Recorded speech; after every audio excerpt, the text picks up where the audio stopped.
Imagine opening TikTok and the first thing you see is a video of a grown adult sitting in front of their camera and casually talking about how they've had this huge unhealthy crush on a YouTuber for 7 years just because they heard him laugh in the background of somebody else's video. Not only that, they are smiling and reminiscing about meeting him once, calling him adorable and talking like this is the beginning of a love story. But there is one problem. The person they're talking about in that video is Wilbur Soot, who at the time of this video was already surrounded by serious allegations of neglect and abuse. And the guy telling this story is a TikToker named Tyler Catastrophe, who didn't just have a crush, he was willing to go the extra mile by saying that he doesn't believe his crush is an abuser, talking about how the internet needs to forget about the whole situation, and saying that he wants to move across the world to be closer to his crush that doesn't even know him. So in today's video, I'm going to be breaking it all down, how it started and how this has turned into one of the biggest internet drama of 2026. With that being said, let's dive right into it, shall we? First off, who is Tyler Catastrophe? Tyler is a 26-year-old trans man and social media creator who is a disability activist and advocate. He mostly posts videos where he's promoting or talking about his jewelry business. He also makes music covers of the songs that he likes. You can't find me,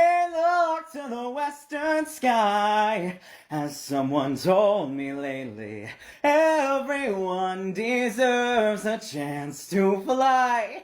And if I'm flying so low, at least I'm flying free. And he also makes videos promoting his GoFundMe so he can successfully move out of Texas, because as you already know, Texas is a right-leaning state and he has said that that is not really ideal for him as a trans man. Let's talk about Tyler's controversies. I wouldn't necessarily call these controversies, I'll just say these are things that he has been called out for. The first one is his jewelry business. Now, Tyler makes jewelry and he is very particular about the jewelry that he makes. According to him, it took him about 10 years to come up with this idea and 8 years to think about the idea. This necklace took nearly a decade to make. 9 years of trial and error building skills that no one else could teach me. 9 years of meticulous testing for quality control purposes. 5 years of building an online platform that has amassed more than 26,000 followers. 5 years of making sacrifice after sacrifice after sacrifice of wants, needs, social life, relationships, you name it. Doing sometimes 2 to 3 markets a week. 5 years of doing all of that while also trying to navigate a new disability and chronic pain. And now 2.5 years of this being my full-time job so that I physically have the time to keep up with demand. But the reason people are really calling him out for a jewelry business is because of how expensive they are. I'm talking anywhere from $400 to thousands of dollars for a jewelry. It is wild how wrong some of y'all are about what I do. And maybe that's because I've been downplaying it for so long. I think it's funny to oversimplify and just say I put beads on a string for a living, but this... Let's remind you who I am today, huh? The piece I'm currently wearing is $575, took 2 people with months of work, has a centerpiece sunstone cabochon, hand-beaded and backed in suede, got cat's eye, dyed jade, rose quartz, carnelian, and rhodochrosite. I don't know how to say that word. Ties in the back with a ribbon, making it fully adjustable. Not this ribbon, this one's just a tester. It contains 0 metal, so it's safe for people with metal allergies. And I freestyled this one. There's no tutorial for this online, I promise. If there was, I would have had to have been the one who posted it. And the level of skill it would have required to even think of this piece took me 8 years. And it's not the only one. This one cost $475. Does contain small amounts of metal in the beads. Drove me very nearly insane for months because it's such a different shape than what I usually go for. But luckily I followed it up with this one, which is $375, and it's probably one of the best color schemes I've ever gotten to do. You want to know how I know that these pieces are worth their price? Aside from the years of practice and the months of work, aside from the fact that you can't get them anywhere else, this fun fact, this beadwork can't be done by machine. But I actually know they're worth it because the first 3 pieces from the first drop have already sold. He has also been accused of using the GoFundMe money that was raised for him to move out of Texas for personal things.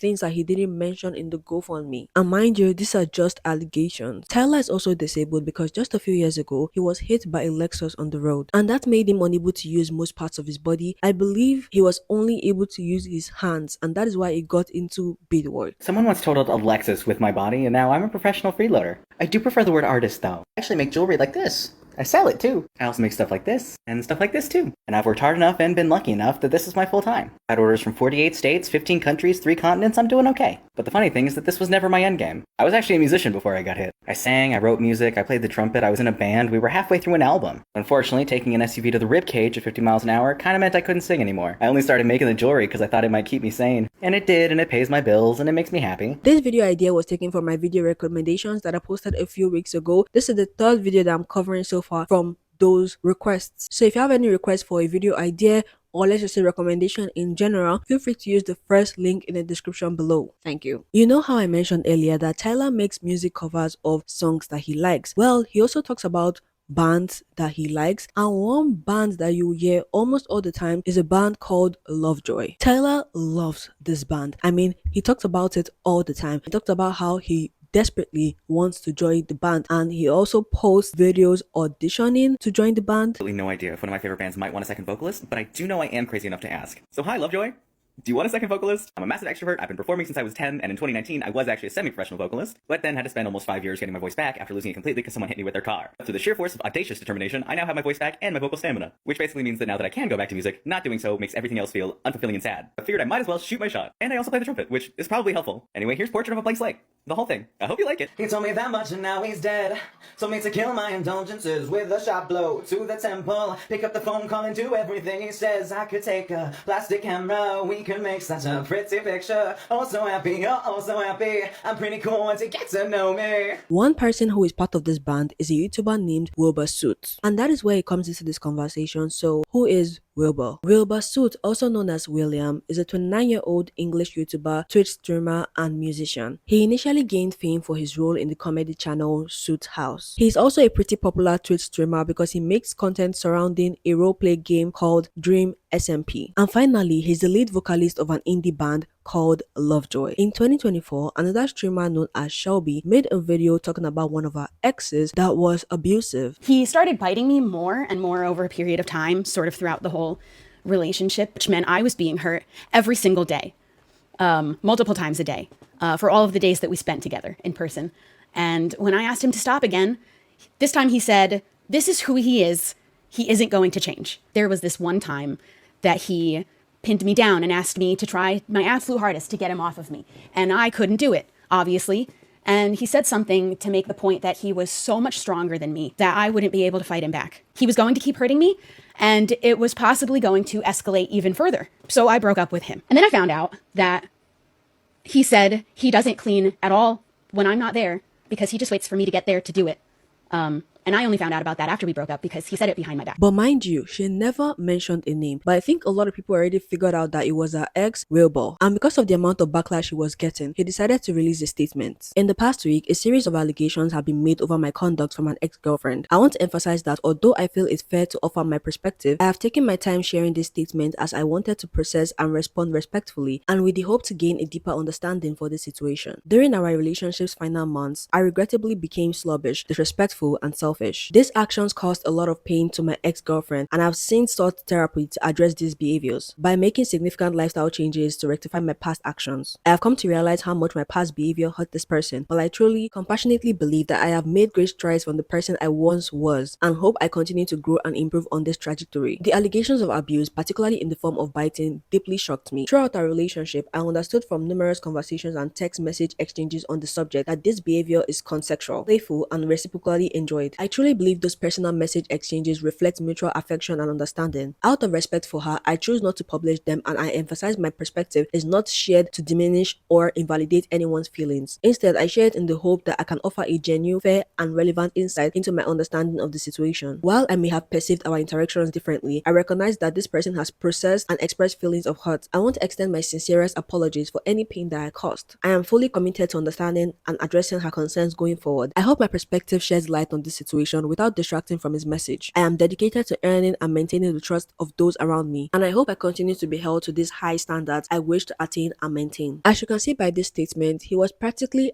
admitting to some things and then completely denying the allegations of him biting her without consent. So because he was denying this particular allegation, a lot of people thought he was innocent because he already said, "I didn't do it." This is where Tyler comes into the conversation again. After people started calling him out for constantly talking about Lovejoy and being obsessed with them, he decided to finally make this video. And in this video, he said he has a very huge crush on Wilbur, who is also part of the Lovejoy band. And this has been going on since 2019 for the past 7 years. I have had a crush on Will Gold since 2019 when I heard him laugh in the background of someone else's video and it felt like life itself leaned in to listen. Which is really inconvenient for me because I am very much a one soul at a time kind of person, so once I develop a crush, virtually no one else stands a chance ever. And at the time, I had just broken off a terrible engagement to a guy who didn't even fucking like me. And since then, I have only briefly dated one other person, who was wonderful, but it didn't work out. Then he went on to say that he rejects people because of this long crush that he has had on Wilbur. And even though they've only talked once in this life for only 7 minutes, he feels like Wilbur is the one for him. And so in all of that time, regardless of how many people have tried and been interested in me, I have not been able to find the interest for any single one of them. Because I have a fucking crush on a guy I have interacted with once. And I don't even officially know his sexuality. That's a whole other thing. And I have tried so hard to move on from this, to let it go, because I want so badly for it not to cross over into parasocial territory. But in like the 7 minutes that we spoke to each other, one, every time we made eye contact, I thought my heart was gonna fucking burst out of my chest and fly away. Two, I was so nervous that my head just shut off and my mouth had a mind of its own. And anyone who knows me and has ever met me knows that I don't get nervous. And four, he failed to take a selfie with me because he was operating on like iPhone settings and I have an Android, and I accidentally called him adorable, and immediately wanted to swallow my fucking tongue. So basically, this entire video was just him trying to shoot his shot at Wilbur. I finally say fuck it. I make this video, I say it all out loud to the ether that is the internet. Worst case scenario, he sees it, he says, hey, not for me. I move on with my life, it's fine. I'm an adult, who cares? I'll take a no over uncertainty any day of the week. Neutral option, nothing happens. Oh well, I guess. Best case scenario, you know? Because honestly, it doesn't matter what I'm doing any day ever for the rest of my life. If he was like, hey, do you want to get dinner or something? I'd say yes, obviously. I'm delusional, it's fine. Except from the fact that this video is extremely parasocial, Tyler has also made videos saying that he doesn't believe that Wilbur is an abuser. And the crazy part about all this is that he believed it then and still believes it now. I do not think that Wilbur Soot is an abuser. This is just a reminder that I still feel that way. I've been doing more covers recently, and several of them have been Lovejoy songs because I fucking love Lovejoy. So I've been getting a lot of comments and DMs asking if I still support Will, which the answer is yes. I'm not the kind of person to hide my opinions, and if I think it's an important opinion, I usually will share it. So if my opinion had changed, I would have said it. I want more Lovejoy songs, I'm gonna be honest. I need new music. Life is too stale. And that is not all, because allegedly he also made a video that is now deleted saying that he doesn't believe what Shelby said about Wilbur. But I was able to find videos where he said that he doesn't believe all victims and there's some victims that basically lie. And according to some people, allegedly he made this video in reference to the whole Shelby and Wilbur situation after Shelby accused Wilbur of being an abuser. Believe victims, believe survivors. However, as a victim myself, as a survivor myself, what we should be saying when we say those words is believe victims, believe survivors first. Because the unfortunate truth is that just because you would never lie about something so important does not mean that no one would. But if it comes to a point where I cannot feel comfortable believing them, that is saying a lot. And I definitely do not make that decision lightly, ever. It does not matter how much I like the accused, it does not matter how attractive they are, it does not matter how successful or talented they are, I will always believe the alleged victim first. But if you think this man would stop after making those videos, then you are terribly wrong. Because he continued to make videos saying that Wilbur doesn't deserve to be cancelled and cancel culture is rubbish. Lovejoy has finally released the full version of All Look Good When I'm Sober, and I am over the moon. Great band, it's a great song, and I've been waiting for so long. Bars! Before the comments start rolling in, I am fully aware of the situation. I've already made my opinion on that very clear. Not because I dismissed it or didn't take it seriously, but because I did take it seriously, and I formed an opinion on it. Anyway, I'm the kind of person who, when I see people being hated on in a way that I think is unfair, I will make a point to leave positive comments whenever possible. I do it because I want to, because it's fun for me, because I enjoy being positivity in a pool of...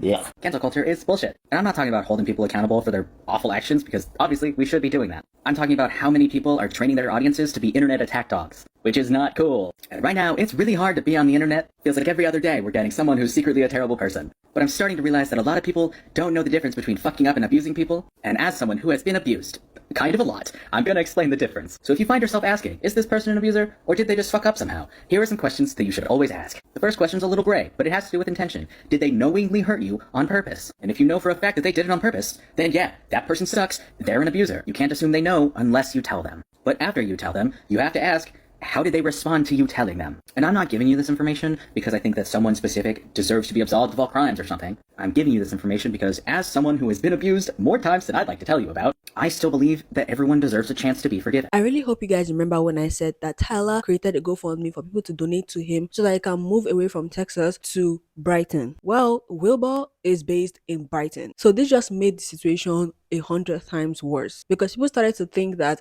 he wanted to move across the world so that he can be closer to Wilbur. Seeing the guy moving halfway around the world just to be closer to a YouTuber?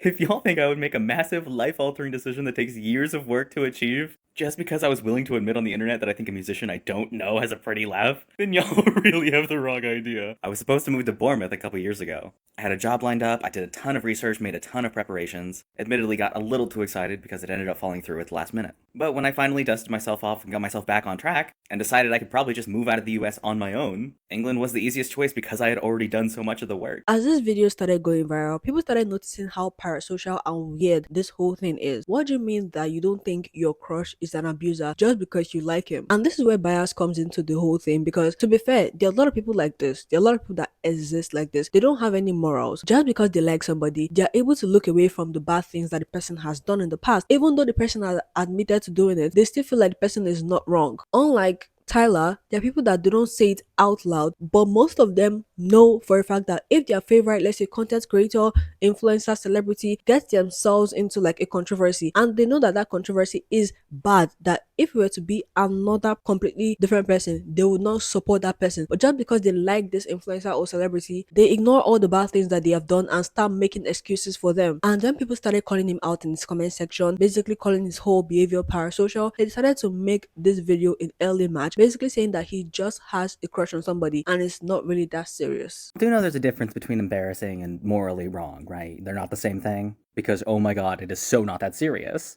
Is it embarrassing to publicly admit that you have a crush on someone? Yes. Is it also embarrassing to admit the person you have a crush on has a larger following than you do? Yeah, sure. But having a crush and feeling emotions about a person you don't know is not inherently wrong. I'm not out here writing self-insert fanfiction or building a shrine to our love in my fucking closet. I said that I had a crush on a guy who I do not know, and that we met one time, made eye contact, and it gave me butterflies. I said it in a way that wasn't strictly literal, because I'm an artist and a poet, and I like to say the pretty words. And y'all are out here acting like I trained an AI chatbot to talk like him. And yes, having a crush on him makes it hard for me to have a crush on literally anyone else, because he is proof that all the qualities I want in a partner exist as one coherent person. And why the fuck would I want to settle for someone who doesn't have those qualities when I know that those qualities exist? But I'm not out here saying that he's the only person who's allowed to date me. He's the only one who's allowed to try, and if I just wait long enough, he'll fall in love. No! If he asked me out, I would say yes. That is all I said. However, just a few days ago, when the situation started really blowing up, I mean, it left the TikTok space and it seeped into YouTube and people started making videos about it. He decided to make this video addressing the whole situation and saying how it is really affecting him. I said I have a crush on a guy in a band who I do not know and have met once. And because I was not strictly literal in a video that was for entertainment, I have somehow become the target of a weeks-long ridiculous smear campaign that, frankly, I don't want to understand. And while part of me knows that it's probably smart to just hope it dies out, it just keeps getting worse. I said that I thought a guy was hot and funny and interesting in a video where I was not strictly literal. And then I said that because I am confident and like myself, that maybe he would like me if he gave me a chance, if he was interested in men. Because again, I don't know his sexuality. I do not care where he lives. I do not care who he's seeing. I do not care what he does for fun in his free time, because it has no effect on my life. I have a physical type. He happens to be that type. I have very high standards. I do not want someone who does not meet that standard. At this point, I have spent my entire life overcoming things that most people would never even have to imagine. And I spent a ridiculously long time being just the scapegoat for everyone around me. So I know that there are people who have no interest in the truth, no matter how big it is. And I know that there are people who will post anything that gets views. And otherwise, I hope you end up regretting every single cent you have made off of misrepresenting me. Because I am a good person. I am kind, and I do not deserve any of this. After he made this video, he took a few days hiatus, but then came back and started posting things about his beadwork or talking about insecurities. He didn't really address the situation anymore. And Tyler, I just want to say to you that people aren't really coming for you because you said you have a crush on Wilbur. People are coming for you because you feel like he's not a bad person and he's not an abuser, even though he literally admitted to it. But then other things he did admit to them. And for you to sit there and be like, I don't believe all victims, even though I am a victim myself, I don't believe all victims. And because of that, I like this person. I feel like he fits my standard. I'm sorry, how do you know he fits your standard if you don't even know him in person? If you've only met him once and had a 7 minute conversation with him, and that is literally all. And the fact that Tyler himself always calls other people parasocial, like, you are the parasocial final boss. I hate to use that word, but like, you are the parasocial final boss, and they are accusing other people of being parasocial when you're the one who is parasocial. Tyler was not well liked before, but this whole situation just took it to a whole nother level. And so far, Wilbur has not responded. He hasn't really said anything about the whole situation. I doubt Wilbur will really respond to all this, because this whole thing really brought out his controversy again. And that's why I say the internet is literally forever. You can do something 10 years ago and then one random person will just talk about it, and then all of a sudden, boom, it becomes a whole new topic. It becomes new quote-unquote drama. Anyways guys, that's all for this video. Let me know what you think in the comment section below. I'm definitely gonna see y'all in the next one. Bye.